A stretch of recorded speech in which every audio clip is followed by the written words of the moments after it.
नमस्कार विद्यार्थियों।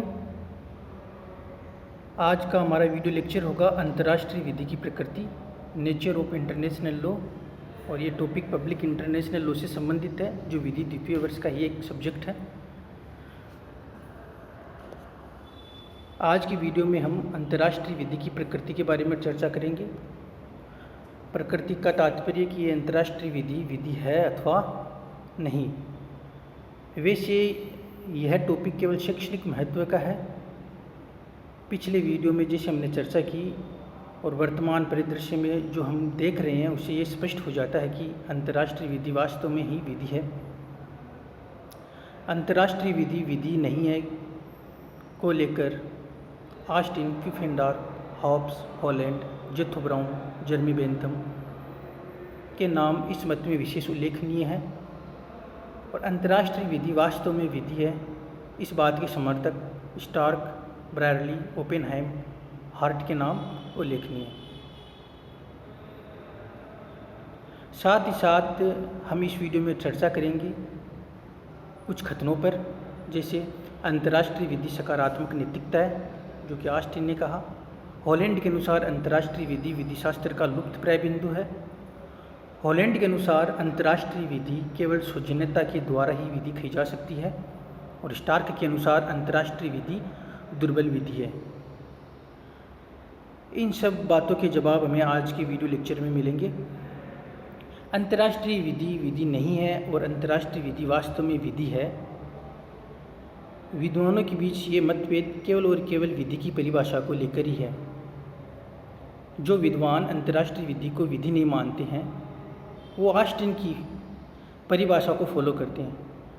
जैसे ऑस्टिन की सुप्रसिद्ध विधि की परिभाषा, विधि संप्रभु का समादेश है जिसके उल्लंघन पर शास्ति देय है। ऑस्टिन ने अपनी निश्चयात्मक विधि की धारणा में 3 बातों का समावेश किया। विधि जो कि एक आदेश है और वो आदेश संप्रभु द्वारा दिया जाता है एवं जिसके उल्लंघन पर शास्ति देय है।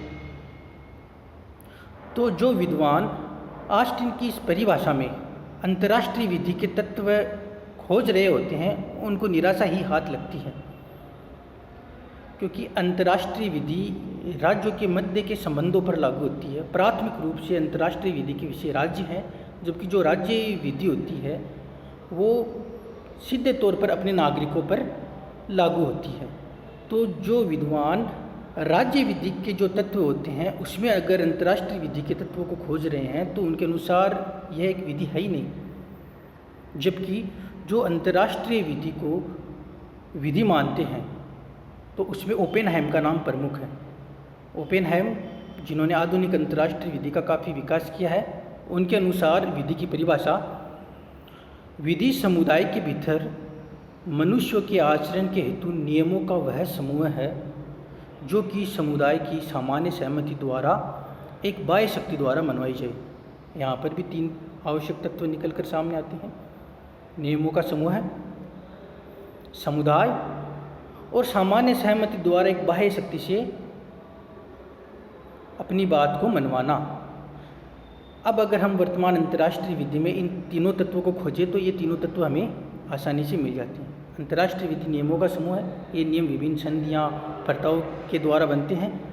और समुदाय यहाँ पर अंतर्राष्ट्रीय विभिन्न राज्य, जो कि अंतर्राष्ट्रीय विधि को इसलिए मानते हैं क्योंकि वो उन्हीं का एक भाग है और उनके आपसी आचरण को नियंत्रित करती है। और एक सामान्य सहमति द्वारा एक बाह्य शक्ति द्वारा मनवाई जाए। इसका एक एग्जाम्पल है यूएन का गठन राज्यों की पारस्परिक सहमति के द्वारा हुआ है।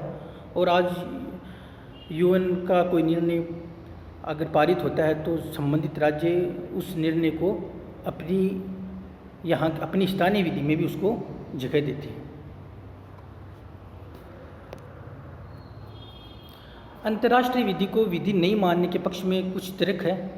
देखिए, किसी भी लोकतंत्रात्मक राज्य में और एक विधि को बनाने और उसको लागू करने में 3 या 4 तत्वों का बहुत ही महत्वपूर्ण योगदान होता है। वो तत्व है विधायिका, कार्यपालिका, न्यायपालिका और अनुशासती। अंतर्राष्ट्रीय विधि को अगर हम राज्य विधि के तत्व की दृष्टि से देखें, राज्य विधि के तत्वों से अगर हम अध्ययन करें तो हमें इन सभी चीज़ों का अभाव मिलेगा। राज्य विधि में एक राजनीतिक सत्ता होती है जो कि नागरिकों को विधि का पालन करने के लिए बाध्य करती है, परंतु अंतर्राष्ट्रीय विधि में इस प्रकार की राजनीतिक सत्ता का अभाव है, अर्थात अंतर्राष्ट्रीय संस्था में विधायनी संस्था का अभाव है। अंतर्राष्ट्रीय विधि में अनुशासनी का भी अभाव है। लोग विधि की पालना इसलिए भी करते हैं ताकि उनको ये भय रहता है कि अगर हम विधि का पालन नहीं करेंगे तो हमें संप्रभु द्वारा दंडित किया जाएगा। लेकिन अंतर्राष्ट्रीय विधि में इस तत्व का अभाव है। इस तत्व का अभाव इसलिए है क्योंकि अंतर्राष्ट्रीय विधि का प्राथमिक विषय राज्य है और इस समय राज्य के ऊपर कोई संस्था नहीं होती है। राज्य अपने आप में संप्रभु होता है, तो राज्य इसलिए बाध्य नहीं है अंतर्राष्ट्रीय विधि को मानने के लिए ताकि उस पर कोई बाहरी दबाव न हो। और अंतर्राष्ट्रीय विधि में एक सक्षम न्यायालय का भी अभाव है। अब सक्षम न्यायालय का जहाँ नाम आएगा तो हम बोलेंगे न्याय का अंतर्राष्ट्रीय न्यायालय भी तो उपलब्ध है, लेकिन न्याय के अंतर्राष्ट्रीय न्यायालय को क्षेत्राधिकार का अभाव है। वहाँ पर कोई मामला तभी जाता है जब दोनों राज्य उस विवाद को अंतर्राष्ट्रीय न्यायालय में सुलझाने के लिए अग्रसर हो। साथ ही साथ अंतर्राष्ट्रीय विधि में एक परिवर्तन तंत्र अर्थात एक कार्यपालिका का अभाव है। अगर अंतर्राष्ट्रीय विधि में जो भी नियम संध्या बनती है उसको प्रभावी ढंग से लागू करने के लिए कोई इन्फोर्समेंट सिस्टम यहाँ पर अवेलेबल नहीं है। जो लोग अंतर्राष्ट्रीय विधि को वास्तव में विधि मानते हैं उनका पक्ष ये है, उसमें प्रमुख स्टार्क के अनुसार विधि निर्माण करने वाली संधियों के फलस्वरूप अंतर्राष्ट्रीय विधायनी अब भी कुछ हद तक मौजूद है। दो राज्य आपस में या दो से अधिक राज्य आपस में परस्पर संधि करते हैं तो ये माना जाता है कि ये उन्हीं की विधायनी द्वारा बनाया गया है। ओपेनहाइम के अनुसार राज्य जब अंतर्राष्ट्रीय विधि का उल्लंघन करते हैं तो वो इसके अस्तित्व से इनकार नहीं करते हैं, बल्कि वह उसकी इस प्रकार व्याख्या करते हैं जिससे अपने आचरण के औचित्य को वो सिद्ध कर सकें। जो जैसा कि अभी थोड़ी देर पहले चर्चा की, संयुक्त राष्ट्र अंतर्राष्ट्रीय विधि के सच्चे अर्थों में विधि होने पर आधारित है और कुछ राज्य जैसे अमेरिका और इंग्लैंड अंतर्राष्ट्रीय विधि को अपनी विधि का भाग मानते हैं। पोकेट अबाना के बाद में न्यायमूर्ति गिरे की टिप्पणी, अंतर्राष्ट्रीय विधि हमारी विधि का एक भाग है तथा उसे उपयुक्त अधिकारिता वाले न्यायालय के न्यायालयों को तब निश्चित करना तथा अभिशासित करना चाहिए जब उन पर आधारित निर्णय के लिए प्रश्न प्रस्तुत हो। ये पॉइंट सभ्य राष्ट्र द्वारा स्वीकृत विधि के सामान्य नियमों के अंतर्गत भी आता है और सभ्य राष्ट्र द्वारा विधि के स्वीकृत नियम अंतर्राष्ट्रीय विधि के स्रोतों में एक प्रमुख है। कई निर्णय जैसे प्रांगण न्याय का हो गया, विबंध का हो गया आदि को अंतर्राष्ट्रीय विधि में मान्यता दी गई है। और जैसा कि मैंने पिछले वीडियो में भी अध्ययन किया कि कुछ राज्यों के आंतरिक विधि शास्त्र जैसे नैसर्गिक न्याय का सिद्धांत, दूसरे पक्ष की भी सुनो, कोई अपने मामले में खुद जज नहीं हो सकता, इन सिद्धांतों को भी अंतर्राष्ट्रीय विधि में व्यापक तौर पर जगह दी गई है। एक परीक्षा के लिहाज से एक इम्पोर्टेंट कोटेशन पर प्रश्न पूछा जाता है कि अंतर्राष्ट्रीय विधि विधिशास्त्र का लुप्त प्राय बिंदु है। ये हॉलैंड ने ये बात कही है। हॉलैंड ने इसको लुप्त प्राय बिंदु इसलिए माना है कि अंतर्राष्ट्रीय विधि में जो भी विवाद होते हैं उनके निपटारे के लिए पंचों की कमी होती है। हॉलैंड के अनुसार इसमें दोनों पक्षों के ऊपर राज्यों के पारस्परिक विवाद का निर्णय करने वाली कोई भी शक्ति नहीं होती है और जो राज्य एक बड़े अंतर्राष्ट्रीय समुदाय के रूप में संगठित होते जाते हैं और अंतर्राष्ट्रीय नियम समूहों का स्वरूप धारण करने लगते हैं तो अंतर्राष्ट्रीय विधि का स्वरूप भी कमज़ोर होने लगता है। स्टार्क का एक बहुत ही महत्वपूर्ण कथन है, अंतर्राष्ट्रीय विधि दुर्बल विधि है। स्टार्क ने अंतर्राष्ट्रीय विधि को विधि माना है लेकिन इन्होंने दुर्बल विधि माना है। इसका कारण यह है कि इनके ऊपर ऑस्टिनी की परिभाषा का प्रभाव है। तो मैंने जैसा कहा कि जो राज्य विधि में हम जो तत्व देखते हैं अगर वो हम अंतर्राष्ट्रीय विधि में खोजते हैं तो हमें उन तत्वों का सर्वदा अभाव ही मिलता है। लेकिन फिर भी स्टार्क ने अंतर्राष्ट्रीय विधि को दुर्बल विधि इसलिए माना है क्योंकि उन्होंने इसकी तुलना की है राज्य विधि से। अब अगर एक हट्टे-कट्टे इंसान की तुलना एक कमज़ोर और एक हड्डी के ढांचे जैसे इंसान से की जाए तो हम यही बोलते हैं कि ये इंसान कमज़ोर है, ये इंसान उस इंसान की तुलना में दुर्बल है। तो वास्तव में इन्होंने इसको अंतर्राष्ट्रीय विधि को विधि माना है, दुर्बल विधि माना है।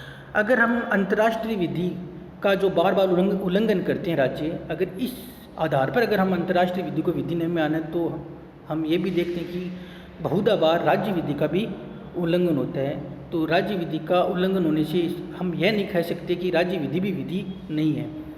जहाँ हाँ विधि है उसका उल्लंघन होता है तो ज़रूरत होती है कि उस विधि को और ज़्यादा ताकतवर बनाने की, और यही बात अंतर्राष्ट्रीय विधि पर लागू होती है कि अंतर्राष्ट्रीय विधि को भी और अधिक ताकतवर बनाने की आवश्यकता है। क्योंकि वर्तमान परिदृश्य में अगर हम देखें तो आतंकवाद, पर्यावरण जैसी जो समस्याएं हैं तो उनका हल अंतर्राष्ट्रीय विधि में ही छुपा हुआ है।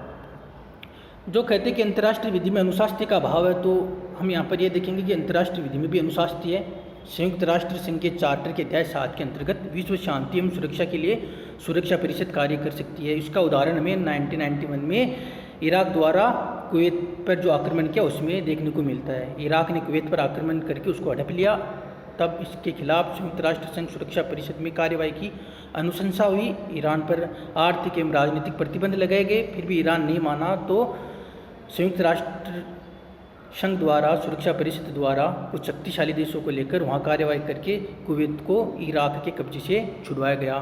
संयुक्त राष्ट्र के सदस्य का निष्कासन। संयुक्त राष्ट्र संघ के चार्टर के अनुच्छेद 2(6) में यह उल्लेख है कि कोई भी राज्य अगर बार बार संयुक्त राष्ट्र संघ के प्रावधानों का उल्लंघन करता है तो उसको संयुक्त राष्ट्र संघ से निष्कासित किया जा सकता है।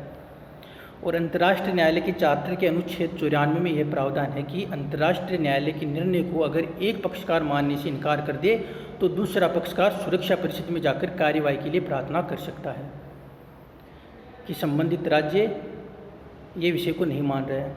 अंतर्राष्ट्रीय विधि में देखिए, अभी देखिए जब जैसे भारत के जो नौसैनिक जो जाधव का जो मामला था, जिसको पाकिस्तान की खुफिया एजेंसी ने ईरान की सीमा से उठाकर उसको ज़बरदस्ती कैद कर लिया गया, तो वहाँ पर जाधव को फांसी की सज़ा मुकर्रर हुई। लेकिन इसके खिलाफ भारत न्याय के अंतर्राष्ट्रीय न्यायालय में गया और एक बार उसकी फांसी पर रोक भी लगी और काउंसलर एक्सेस देने की भी बात हुई। तो अंतर्राष्ट्रीय विधि में जो भी परिवर्तन होते हैं वो धीरे धीरे होते हैं, क्योंकि हमने चर्चा की है कि इसमें विधायिका, कार्यपालिका इनका अभाव होता है, जबकि राज्य विधि में इनका अभाव नहीं होता है। तो राज्य विधि में कोई भी कानून होता है वो तुरंत बन जाता है, जबकि अंतर्राष्ट्रीय विधि में ऐसा नहीं है। अंतर्राष्ट्रीय विधि का विकास धीरे धीरे होता है। तो इस तरह अंतर्राष्ट्रीय विधि वास्तव में विधि है, चाहे वो दुर्बल विधि ही क्यों न हो, लेकिन वो विधि है।